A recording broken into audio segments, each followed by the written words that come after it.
So we're gonna look at these. So it looks like these are in order of release. I have not seen this trailer yet. However, I've seen the first two.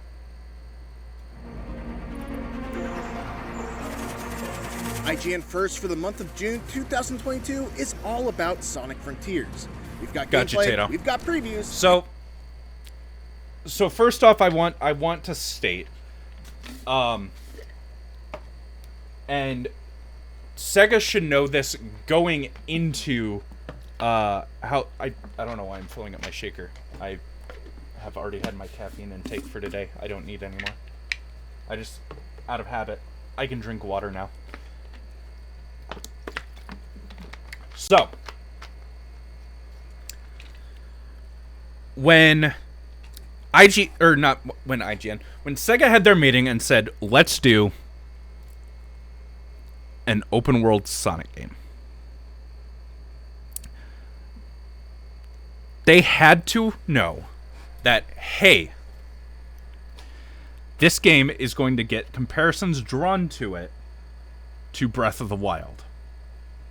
Because Breath of the Wild was a revolutionary shift for the Zelda as a series, and now Sega's basically taking that paradigm shift that Zelda took and doing it to Sonic. So one, fucking Sega does what Nintendo does.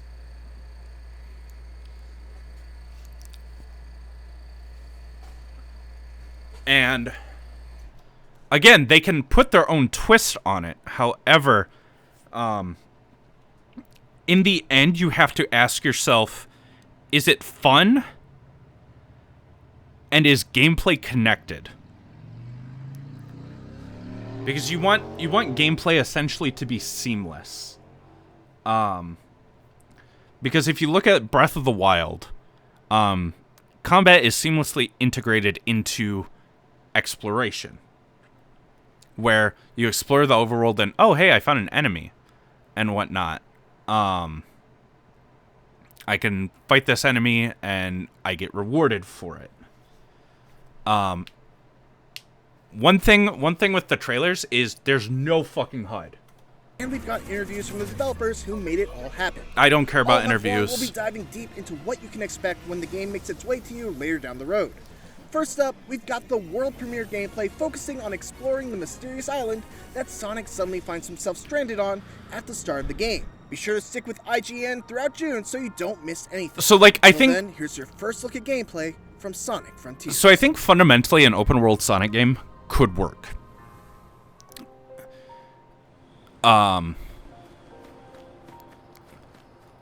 However, and I know so many people on Twitter have joked, like, floating rails, what the fuck, Sega? Like, like, I agree and I disagree with it. Like, I get they're a means of transportation and whatnot. I don't know if that stuff actually fell down. So I like the idea of having, like, pads to traverse up and stuff like that. We don't know what these coins are for. There is no HUD. So whether you have a boost meter or not, you can't tell how many rings you have. The application of rings is up in the air. So here, like, you can climb, and I don't know, again, I don't know if there's, like, a stamina meter that allows you to run up walls. So just the lack of some sort of HUD really kind of fucks things up.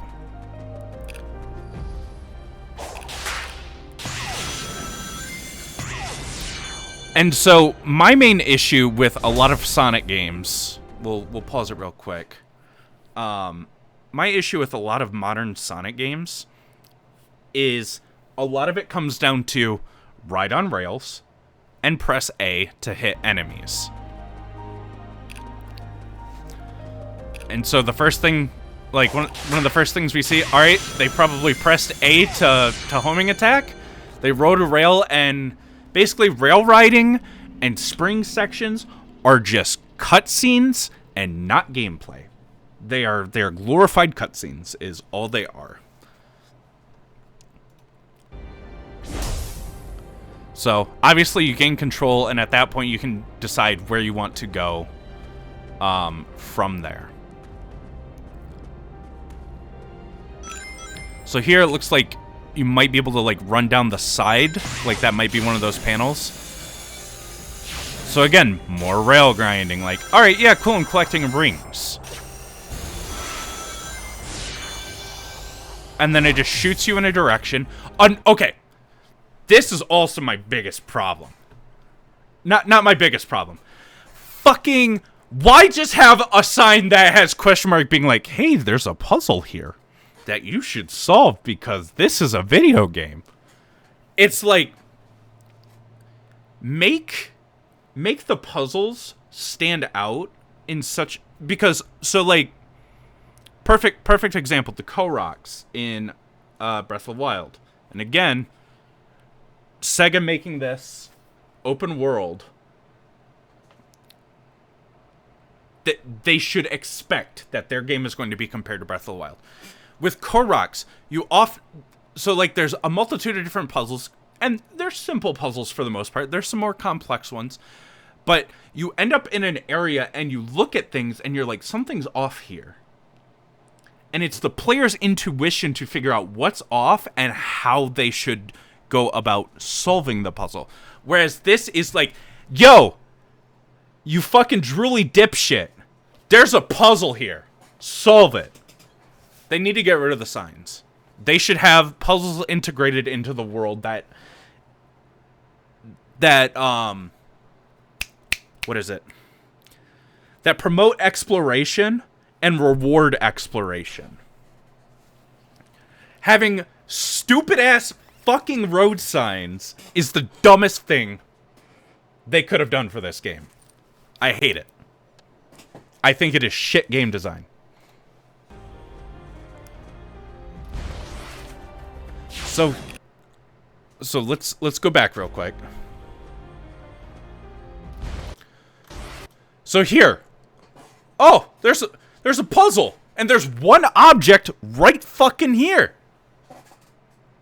God, I wonder what I have to interact with to solve this fucking puzzle.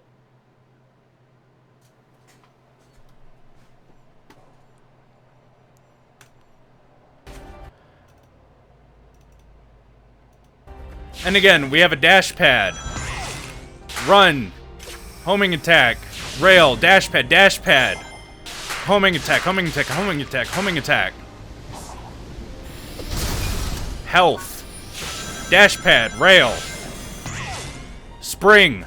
Oh. Fucking slow your horses. We got a puzzle. We got a puzzle, and it has to do with that. Instead of, if you completely removed the sign, and you saw that, and, you know, you were explained your abilities and how you might be able to interact with that object, it might be like, huh, that's something that sticks out in the world. I don't need this fucking road sign to tell me that that is a puzzle.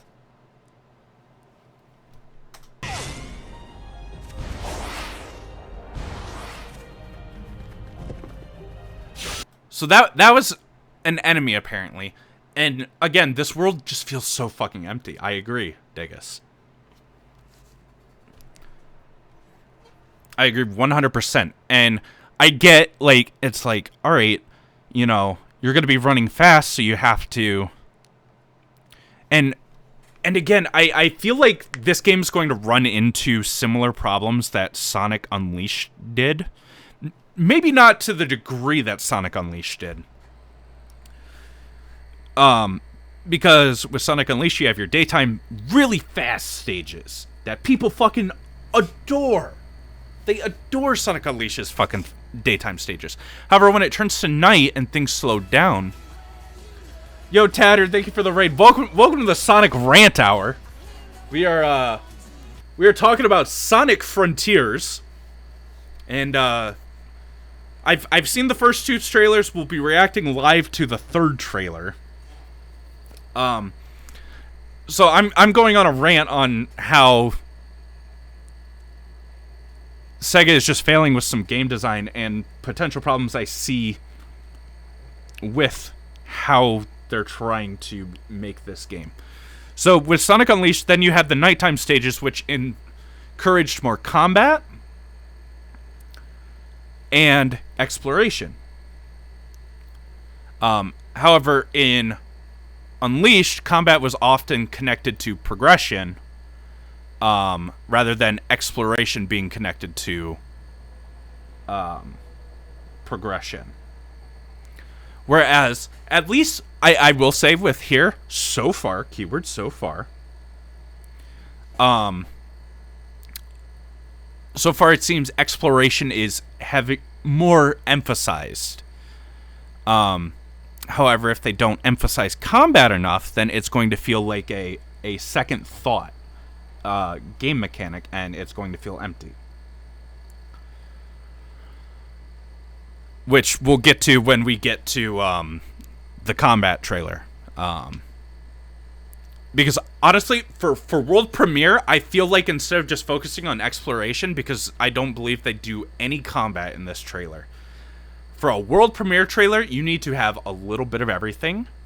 Enough to let people know what's in the game, and to keep them hungry for more. So I feel like potentially combat is going to be almost segregated from the exploration and going fast of the world. And exploration at this point is / can be a stretch, because look how many fucking rails there are. There's so many fucking rails. It's not... So far, it very much feels like, oh, cool, I'm walking around, here's a set piece. Alright, now I'm going to go ride a roller coaster for 5 minutes and see where it takes me. I'm not doing any exploration. I'm on a fucking amusement park ride.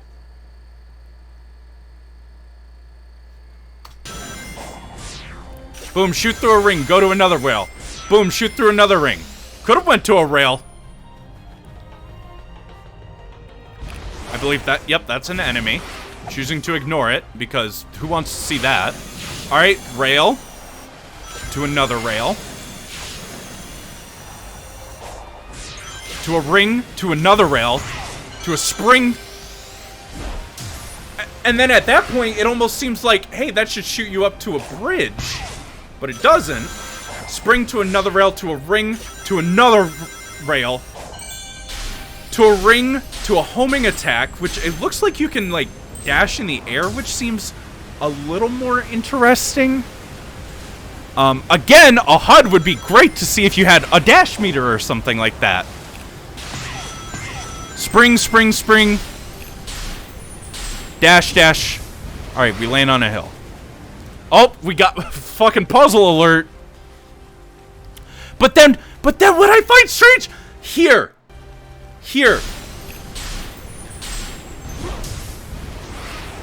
Because this is a transition, this is a whole different part of the world. There is no sign saying, hey, there's a puzzle here. It is completely environmental context clues saying, alright, well, 2 of those guys are facing forward, but this middle guy isn't. Granted, this is a stupid, simple puzzle. It's like, alright, I'll make them all face forward. I get rewarded with progression. No traffic sign fucking required. Oh, we got our... Watch out, fellas, we got a puzzle on our hands. Alright, so... What could potentially be here? Now, granted, at this point, you see 3 torches all lit up. Okay? Let's go into this without... Let's go into this as if we didn't have the traffic sign. We have 3 torches lit up. And then we have a big circle in front of us that is already open. So I don't. So at this point, my mind says, "All right, there might be something to do with these torches, but I don't see any form of progression. Maybe a way to get up here opens up." Okay, so even then, without the fucking traffic sign. Hi, welcome to fucking Game Design Rant Hour with your host LPG. So even then, I could assume that, hey, maybe something over here happens, or maybe a route to get up there and discover whatever the fuck might be up there. Or, hey, there's a line of rings. I don't know if the light speed dash is in this game, and that's how you make use of that, or if a rail will emerge from the ground for interacting with these torches. You don't need a big-ass fucking road sign saying, hey, there's progression here. You should do that.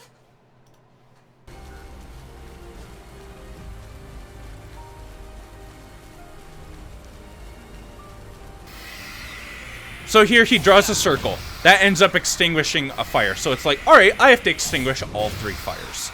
Easy puzzle. Easy puzzle. And then this sign does something, and from what it looks like, boom, a rail appears. However,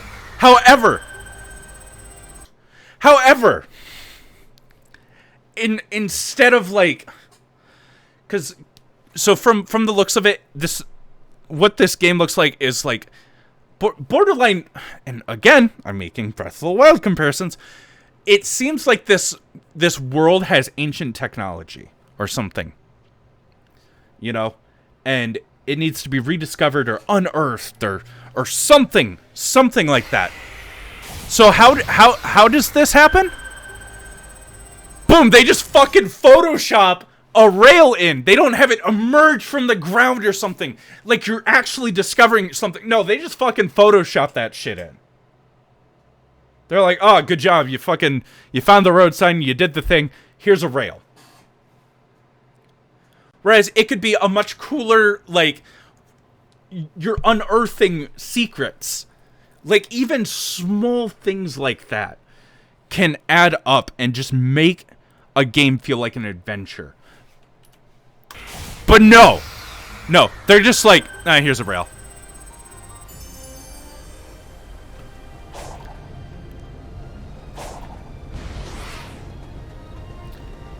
So here, when I first saw this, I thought, oh, this might be like a puzzle where you have to light up each lane or something, or this might be a battle coliseum where, you know, you approach it and then enemies spawn and you have to fight your way through it.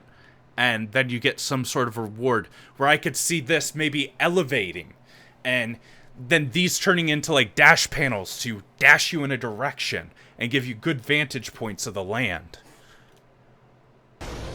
However, no, it's fucking none of that. It's just a set piece.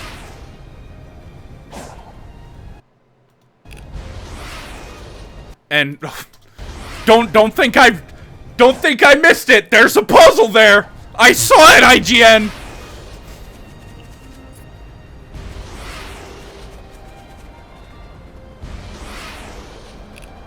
I like how you can basically Skyrim through these. Oh, fucking another puzzle on our hands. Man, this world's just full of stuff. Can't you tell from the fucking designated road signs? Also, I really don't like this bird. I think it's animated poorly.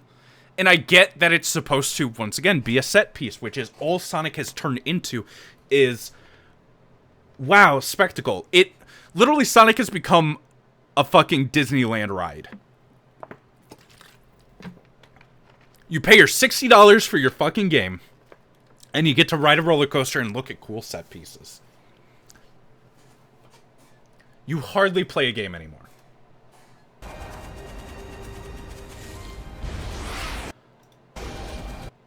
So like this thing here, this looks like, hey, this kind of looks important. And judging from what I saw, that's an enemy, so maybe I have to defeat an enemy and something happens with this. You know? But is there a big fucking road sign saying, hey, do this? No.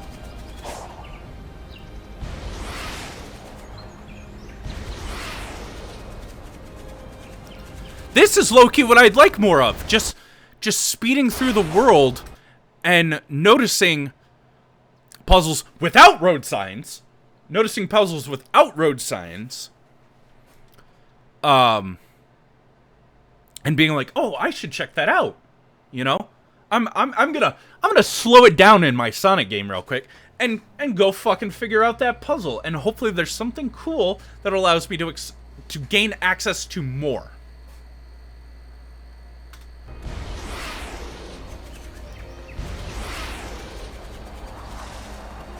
Again, here's the bird. So I don't know what this symbol is. I don't know what this sign's supposed to mean. But it's another fucking road sign! Granted, I'm more intrigued about this road sign because it's different from all the other road signs that I've fucking seen.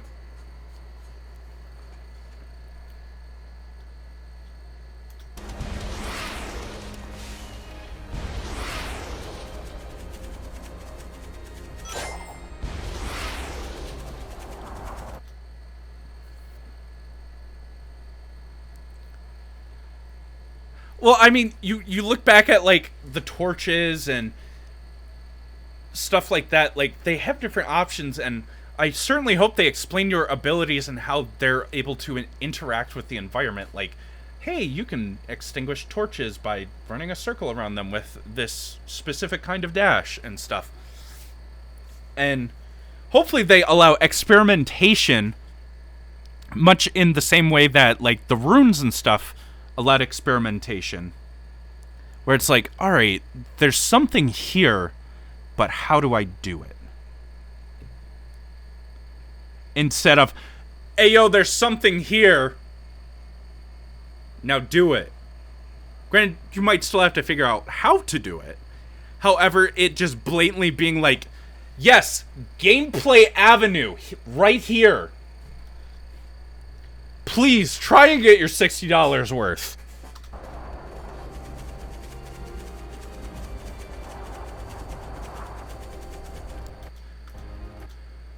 And, okay, so again, we see the sign, and so what I presume this sign means is like, you want to go up. And, like, these tower structures and stuff are about the only interesting things that I've seen from this trailer, is being able to scale these, get a view of the land, and maybe something at the top.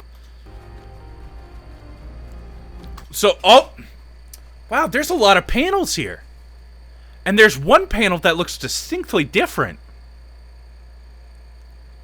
But hold on, the gamer might not know! We gotta put up a sign!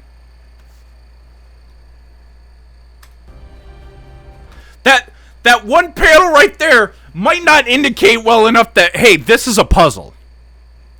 Let's put another road sign.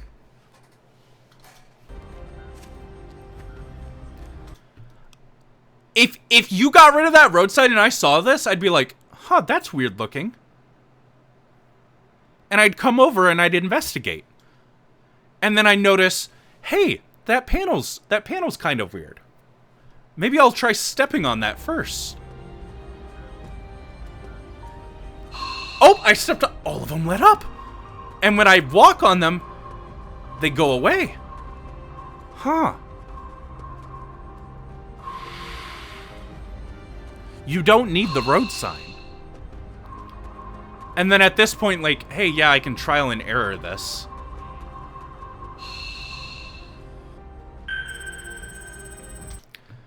So this puzzle is easy to identify without the fucking road sign.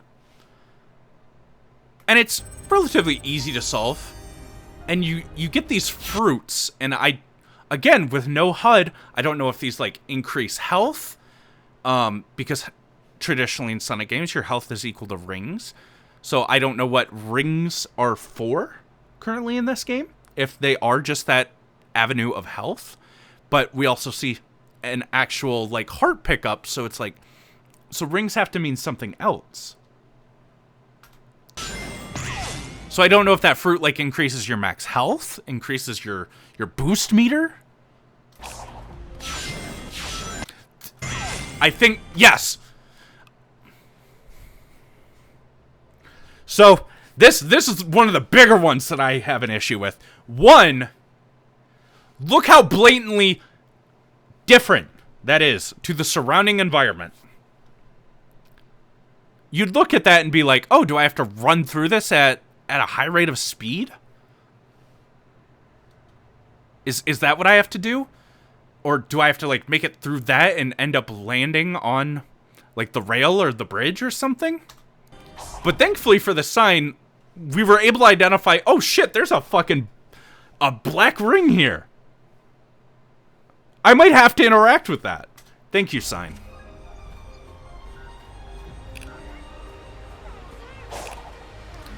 And what is the puzzle?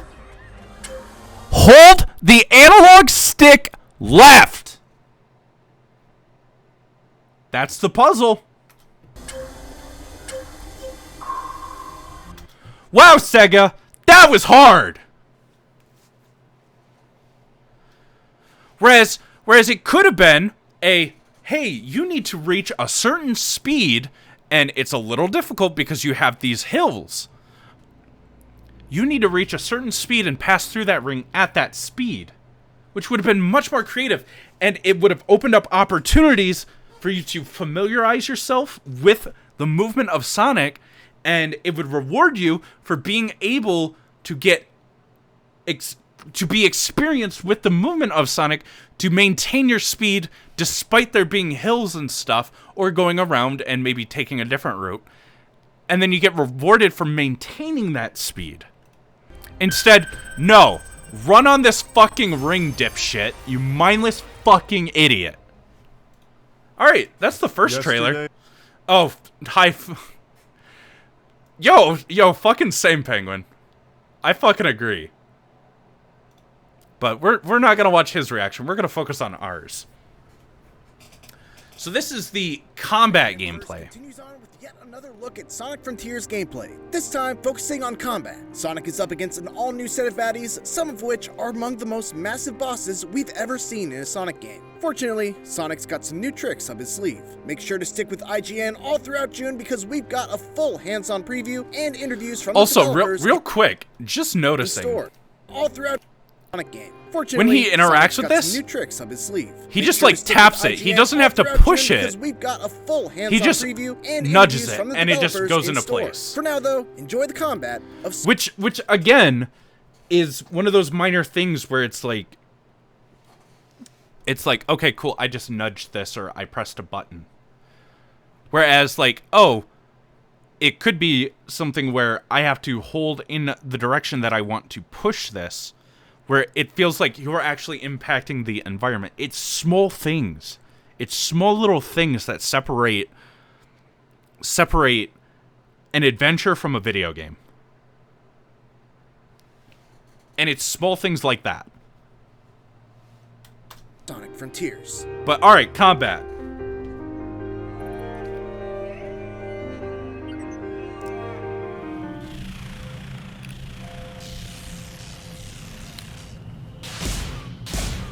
So I will at least say the combat trailer seemed slightly better than the overall gameplay trailer. However, it's the worry that I have is also I did happen to pause on a particularly great frame. Never mind, fuck you, Sega. So the combat looks more promising / intuitive. However, it's the merging of combat as well as exploration.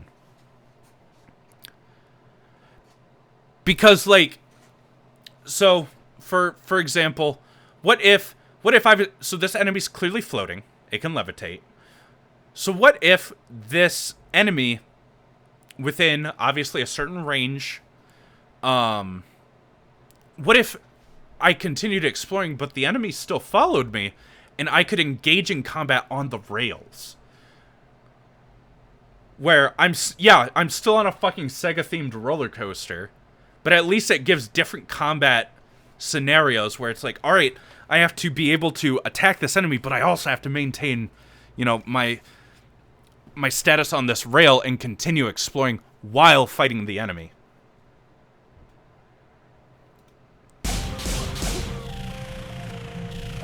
So from this little clip, what it seems like is when it's red and it's electric, you can't attack it. All right, now I can. Now I'm just going to... I'm going to presume that this is all homing attack, and this is all just pressing A.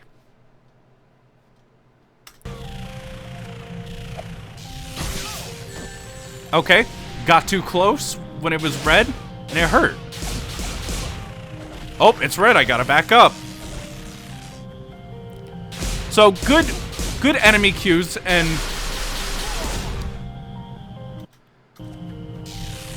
And again, I feel like this, and if you haven't seen it, despite your opinions on sequelitis and stuff, this falls in that sort of camp where waiting is a difficulty substitute. This enemy isn't hard to beat. It just takes up your time, which gives the illusion of difficulty.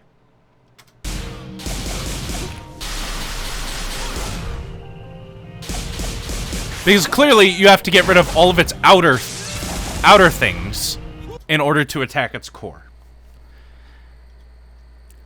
That enemy wasn't difficult to defeat. However, at least from so far what we've seen, that enemy has one way to take care of it, and that is pressing the homing attack and waiting. Whereas, say, with Breath of the Wild, like, yeah, sure, moblins and bokoblins and stuff, like, they're basic enemies. However, using things in your surrounding area, like, oh, there's a metal box. I could totally use magnesis and just fucking wail on this enemy and damage them. Or I could use stasis and launch this box towards them and maybe knock them off their podium or off the side of a mountain or something. It's using simple tools to provide a myriad of options for the same situation. Whereas with Sonic, it's homing attack.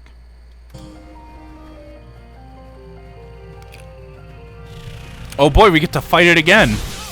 Oh, yep, it was red and electrocuted.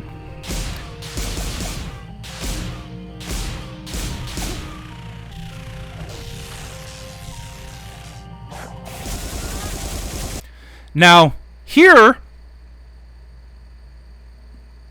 we see an attack we haven't seen. It isn't fucking just a homing attack. Now, is this a new ability that Sonic can just do? Does this take a boost meter? Do you sacrifice your ability to go fast in order to perhaps gain combat effectiveness, where you use your boost meter instead of boosting to apply to combat and use stronger attacks or different attacks?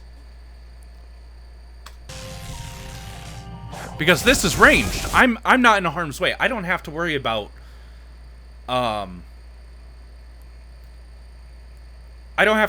it potentially electrifying itself while I'm doing homing attacks on it and taking damage.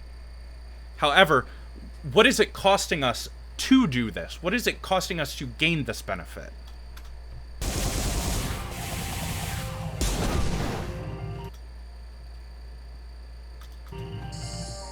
I paused there because it got defeated, but...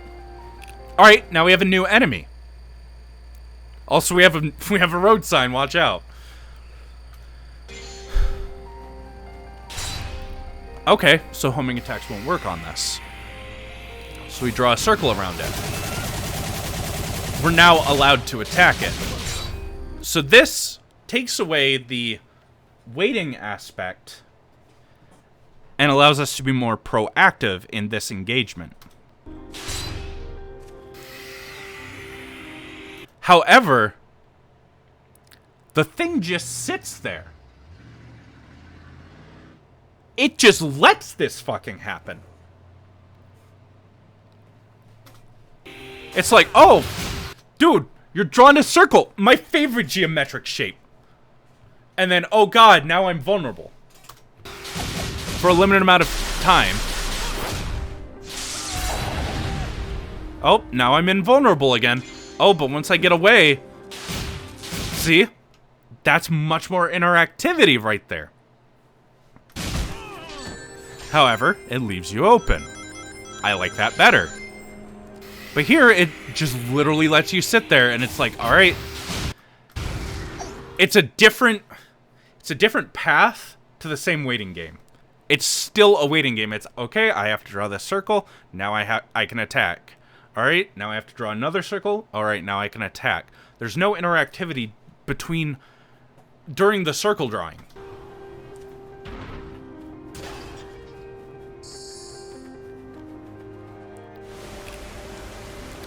Alright, we have another one. You see there. You see there. It sees us, it goes into attack, we get close to it, and it immediately closes back up.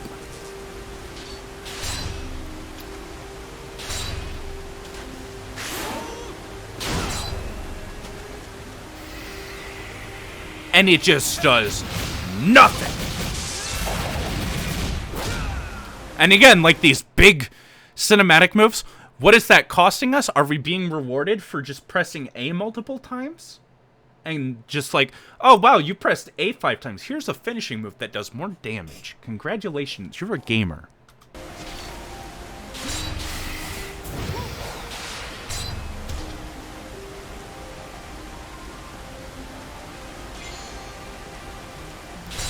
And again, personally, alright, hold on, real quick.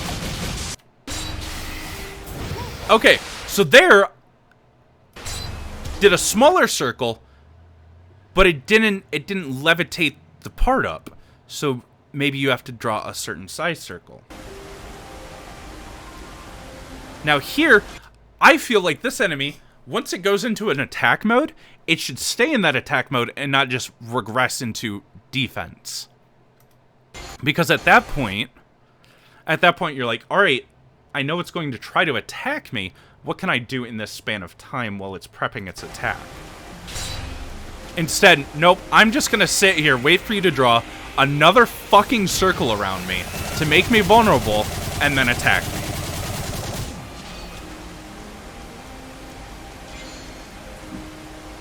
And granted, cool, you have two ways of defeating this enemy. Making it attack, provoking it to attack and then moving in, or just letting it sit there, draw a circle around it, and then attack.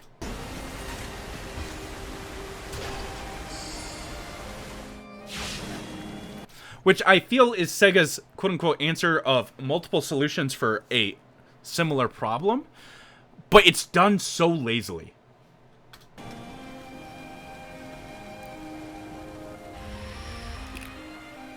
Alright, here we've got another enemy. These, again, different ways. Lazy different ways. These seem like your very basic enemies. These seem like ones that you will come across so many fucking times that you'll just be like, alright, I can get... What, like... Let's see. I can get maybe 2 homing attacks off, back up, because it's about to attack, and then I can go in and attack 2 more times, back up, wait for it to attack, and repeat until it's dead. However, in this particular one, I like how the IGN gameplay dude tries to make this seem real epic and like, oh, I have so many choices. Like, I really got to think through my... You don't. You press A, you do homing attack. I like the fact that there's a dodge similar to in Breath of the Wild, where if you dodge well, it seems you get an opening for more attacks. I like that. But that's literally all I can say about that. Is it's a standard dodge / parry system.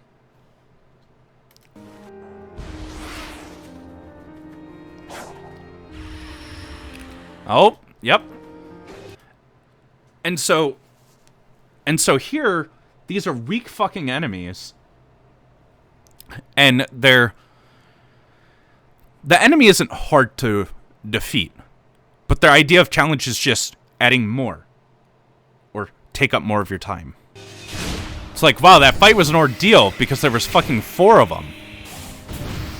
Now I do like this, it's like, oh dude, I can draw a circle around all of them and be able to take all of them out really easy. Then at that point, all the difficulty's gone. And these are just standard grunt enemies again. It's just a more efficient way to not waste your time.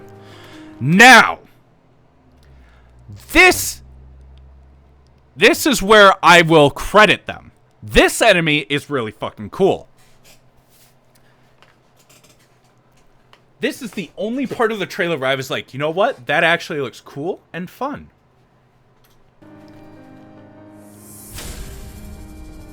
But, based on the fact that they're giving it a cutscene, these enemies are going to be few and far between. It's like, alright, it feels very Shadow of the Colossus-y.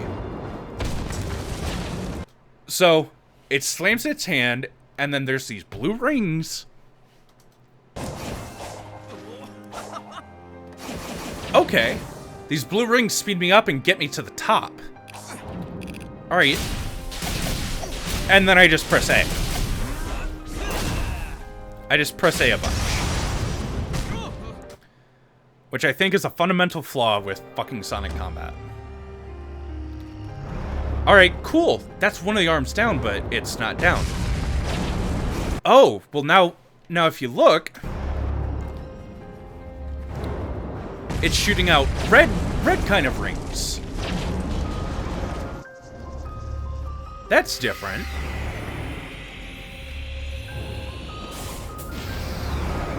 And again, here's some more utility. Oh, I can hit the bottom of its feet to damage it. Again, providing more angles. However, it seems like this the circle move, I feel like it's basically the blue tornado from like Sonic Heroes or something, is literally just another means to, it's like, alright, I have to open up their defenses and now I can press A.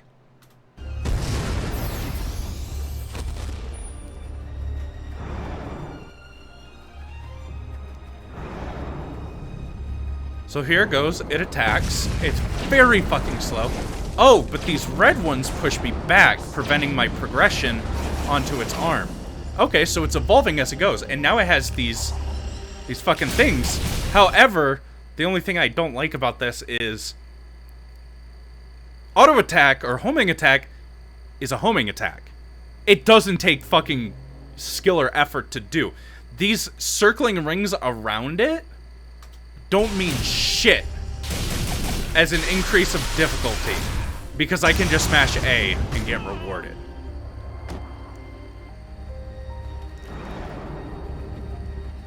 But it's a, quote-unquote, another obstacle. And they put it there to simulate difficulty. Like, oh, there's another thing you gotta fucking watch out for. But the one thing I will commend them on is the increase on difficulty for getting up to where you actually need to damage these enemies. And now it's like, oh, they have red rings on the arm as well as being shot out, as well as blue rings being shot out.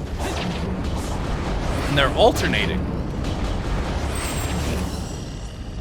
See, that's an additional challenge, like they're trying to do with this, like, fucking electric fence around, like, the weak point.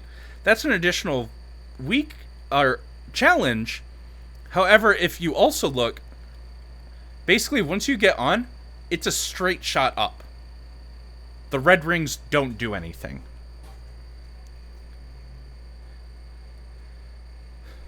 Now, say if they were rotating around the arm and you had to time when you went into the first blue ring, then okay, yeah, it's a timing challenge. I get it. That actually adds difficulty.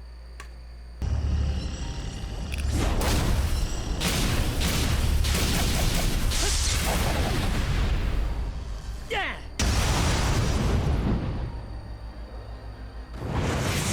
And it's like, wow, you did the thing. And again, presumably, this QA, or not this QA person. If this was a QA person, I'm pretty sure they'd be fucking... Okay, I'm not pretty sure they would be. They should be fucking yelling at Sega being like, this enemy design's fucking terrible. We could actually incorporate challenge in here. And they tried with this big enemy, but this seems like a mini overworld boss, such as like the Hinox or Molduga.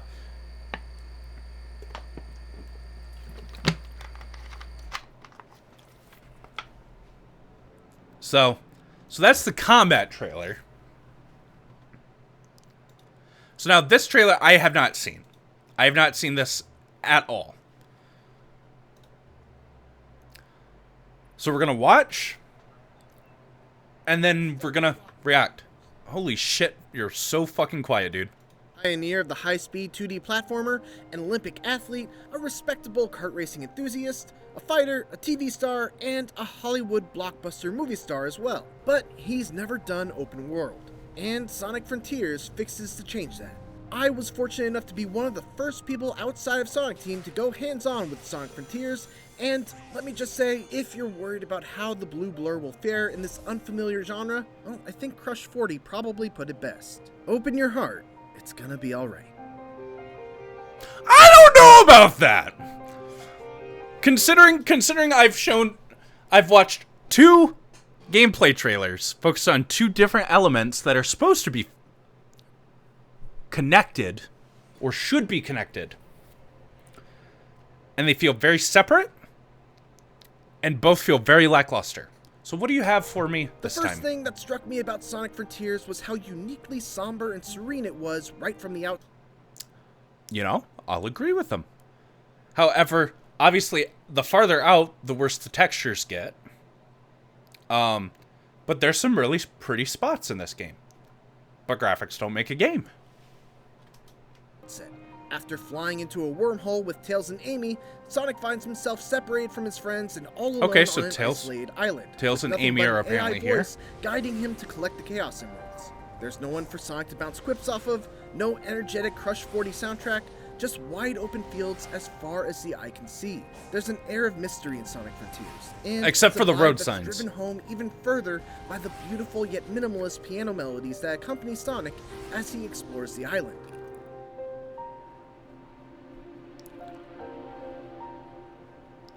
So again, I feel like with these tower sort of things, they should be platforming challenges and stuff like that.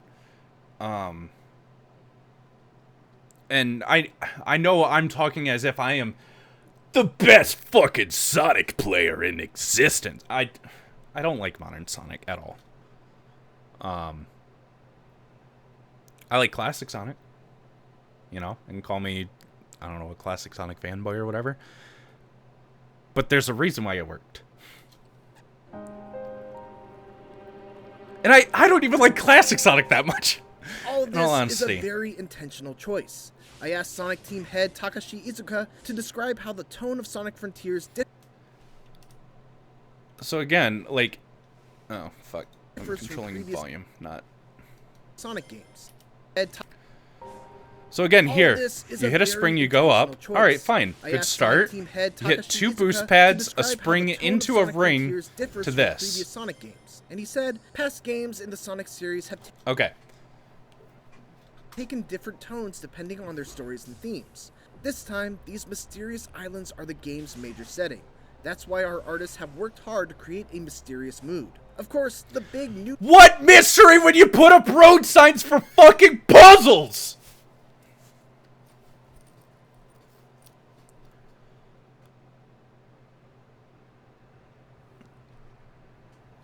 change in Sonic Frontiers is the shift from purely linear levels to a huge open world where Sonic can freely run in any direction.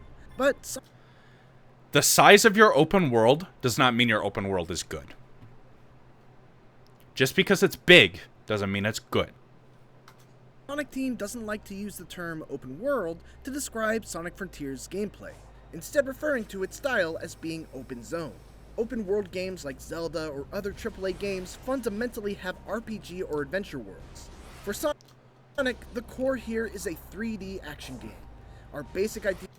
If it's a 3D action game, why is there so much nothing?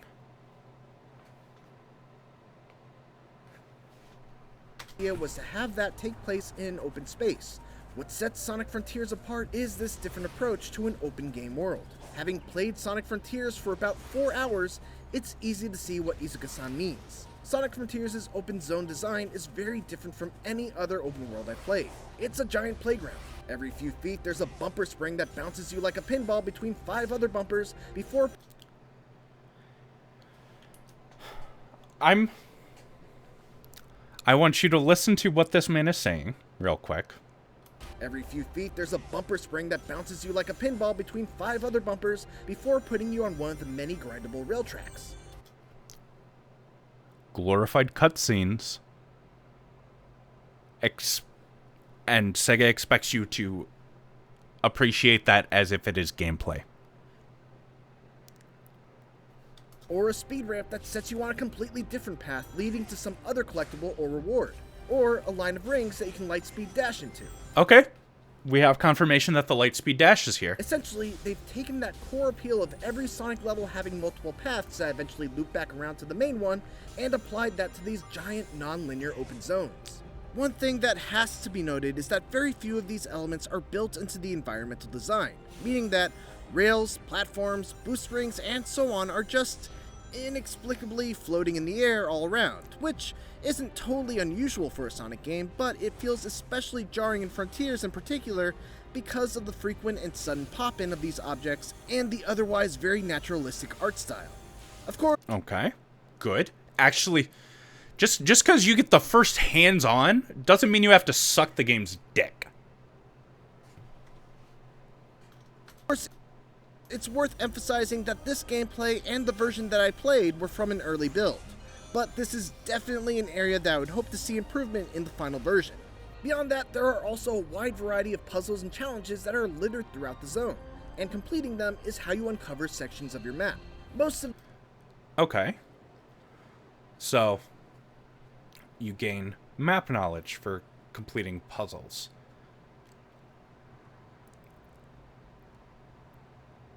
I feel like these are very simple, requiring you to orient a statue the correct way, quickly hop back and forth between colored tiles, or use Sonic's new side loop ability to draw circles around certain objects in the environment to interact with them. The best... So apparently the puzzles just get you map knowledge. Which, okay. However, I feel, especially with this game, those big tower segments and stuff, if you made them interesting platforming challenges with actual substance and whatnot, and then gain map knowledge based on that, one, it would make more sense because you're getting a higher view of the land. Two, you're rewarded with map knowledge for completing a engaging platforming challenge. Whereas these puzzles are so minimal and so simple and are fucking obvious because of the road signs put in front of them that, hey, there's a puzzle here. Fucking do it. It's just...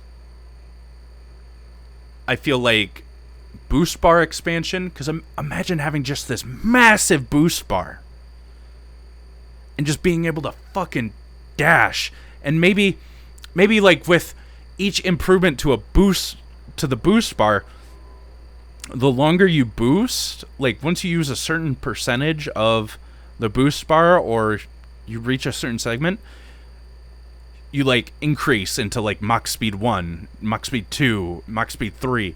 And so you're rewarded for doing these puzzles by getting access to more speed or more boost bar.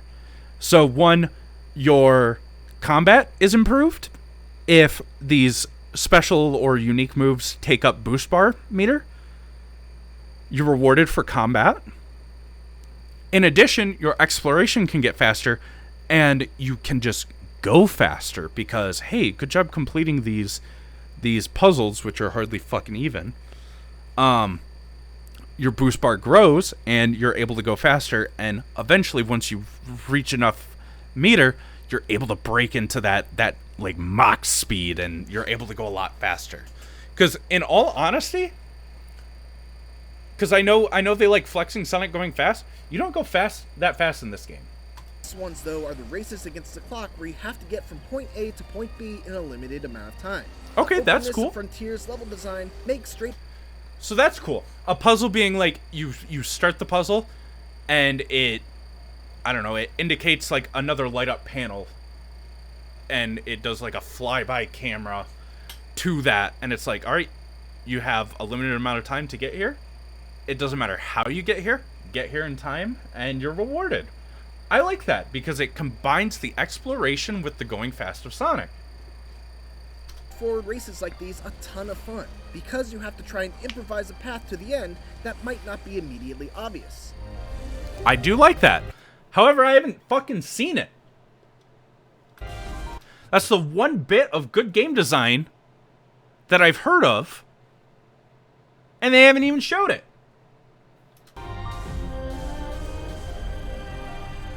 There are some exceptions, but combat in traditional Sonic games generally isn't a thing that goes much deeper than jumping, rolling, or using a homing attack into enemies at the right time.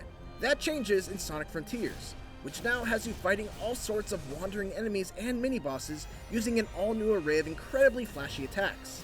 It's not all style and no substance though. Sonic is able to quickly dodge using the bumper buttons on the gamepad, and by pressing them together, he can even parry attacks with the right timing. Cool. I like that. It adds interplay to the combat.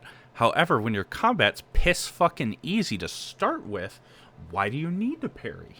His homing attack also feels much more powerful. It makes you feel better because it's like, wow, I did this cool feature, but I don't need to do this cool feature to gain an upper edge against these enemies because these enemies are piss easy.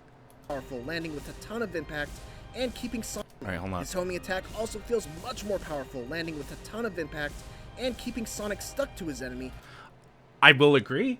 The homing attack looks like it feels better, but it's still just a homing attack. You're literally just pressing A or B or whatever button's assigned to homing attack, allowing for a flurry of follow-up strikes. One of the things I really appreciate about the combat from what I played is that there are usually multiple ways to deal with specific enemies. Like, take for example this guy. Oh, we've been over this guy. Don't you fucking worry, IGN, dude. Who has an impenetrable shell that he can expand into spinning blades and throw at you. One way to deal with him is just to carefully time your homing attacks so you don't get hit by the blades. But if you do that, the window to damage him is small. To increase that window, you can either parry the blades and knock them away right before they hit you, or you can even use Sonic's side loop ability to... Again, why haven't you showed fucking parrying and stuff like that? Encircle the enemy, which causes the shell to go flying upwards. And when you draw this circle, the enemy does fucking nothing. It does nothing to combat whatever you might be scheming.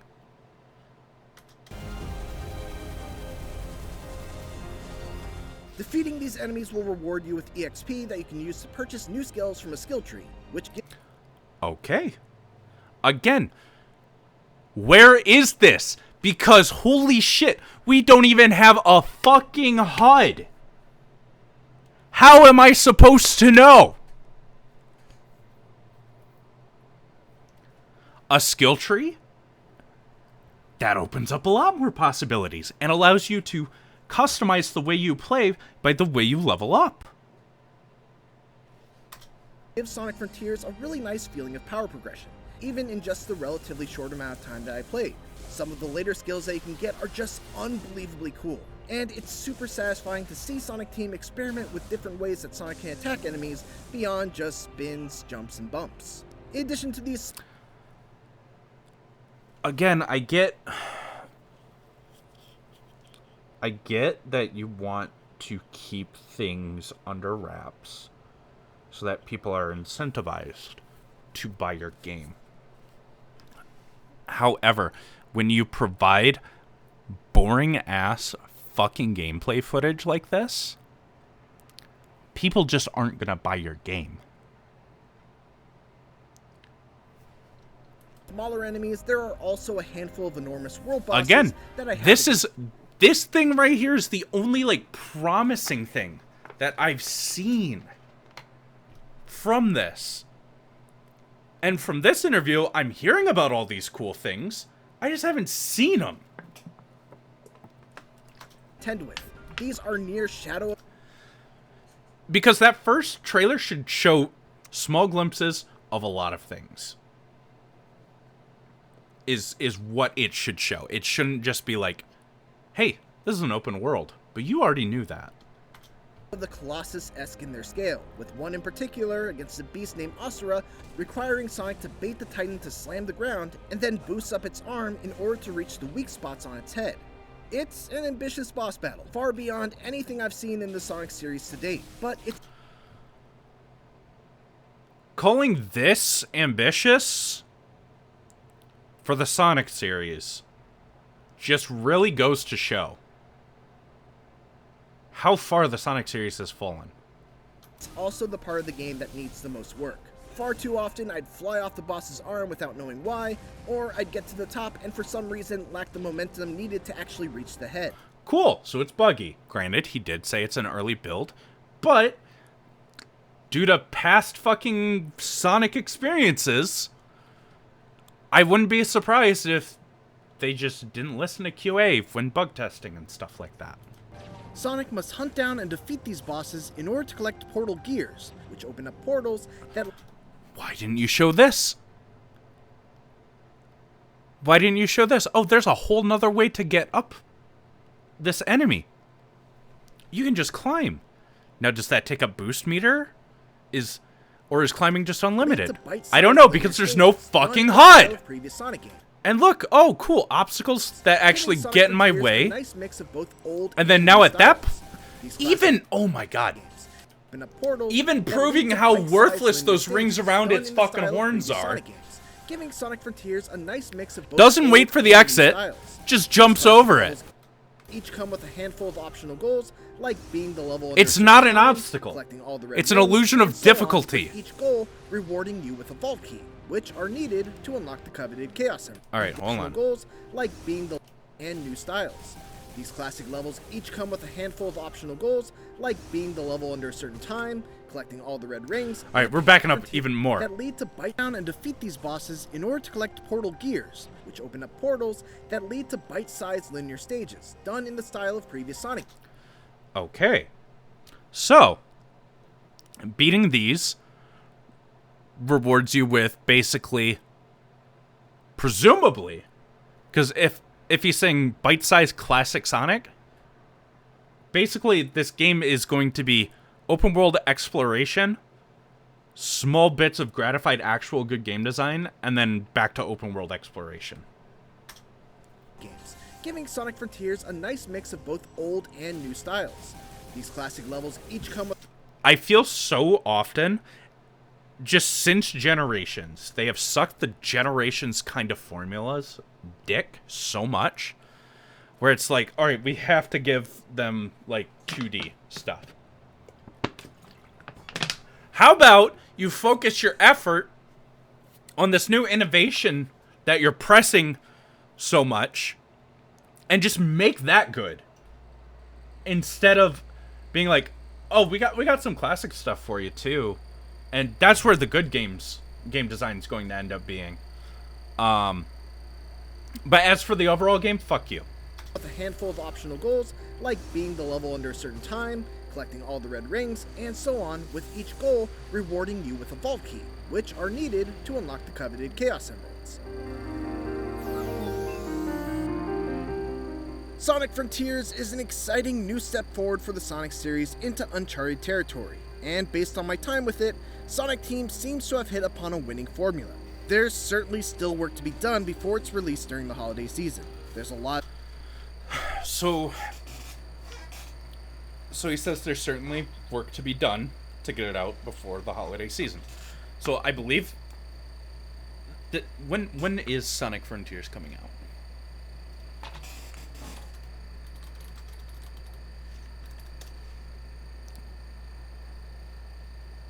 Holiday of this year. So they have under 6 months. Distracting. Now I can understand 6 months to iron out bugs and stuff, but when your core gameplay looks this shit, it's far from 6 months worth of fixing. Pop in, there's a fair amount of bugs still left to be squashed, and the big boss fights could do with some tweaking. But ultimately, my time with this early build answered the one question I had on my mind. Will Sonic's one-of-a-kind gameplay translate into an open world? The answer is a resounding absolutely. Thanks for watching, and tune into IGN for more Sonic Frontiers coverage as part of IGN First. And again, I feel like a lot of the classic saying of you can't spell ignorant without IGN. I feel like IGN is sucking this game's dick because they get hands-on first gameplay for it. So they have to paint it in a different light and make it seem cooler than it actually is. Again, put together decent fucking trailers that show what makes your game unique and stand out. And have good core game design behind it. Because currently it does not. For everything else, keep it here on IGN.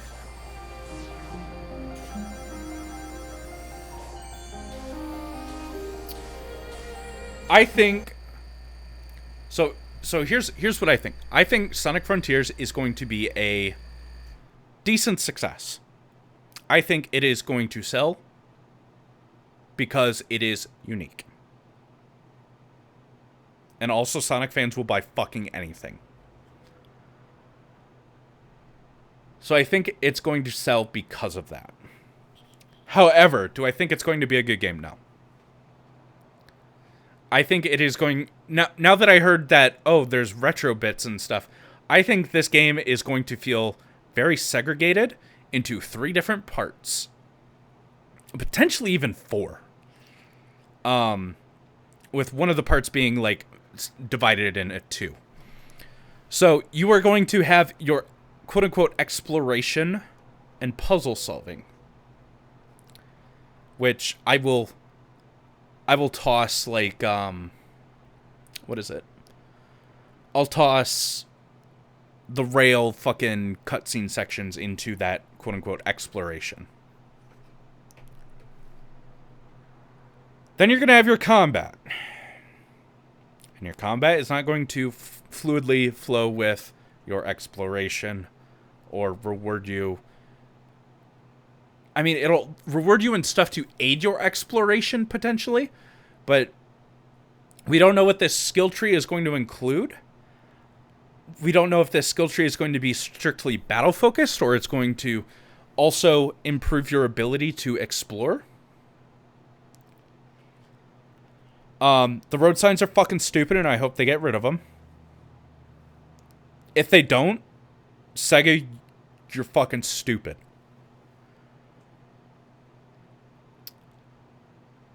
And then, with the combat, I feel like it's going to be small enemies, and then these colossal, fucking Titan-like enemies that are going to function very different, because they don't seem to be putting a lot of effort into the small enemies.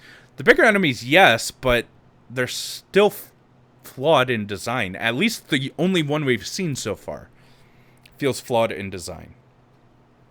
And then you have these micro throwbacks to old Sonic, which are going to basically be a whole nother segment of the game. As for what you get out of doing those, I don't know. Do you get XP? It said something about, let's see.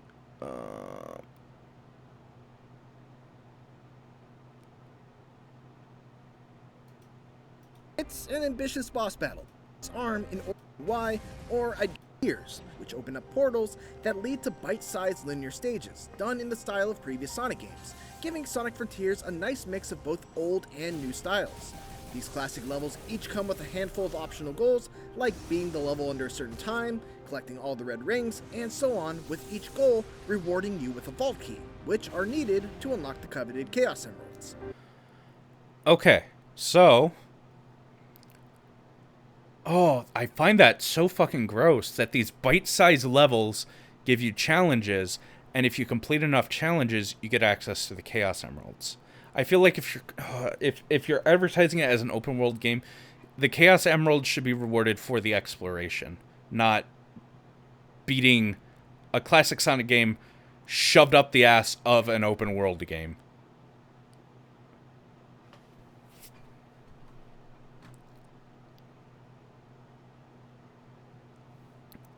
So, I think this game's going to blow. I think it's going to be a spectacle. I think IGN is going to give it an 8.5, and everything else is going to give it a 6 or lower. That is my personal prediction for this game.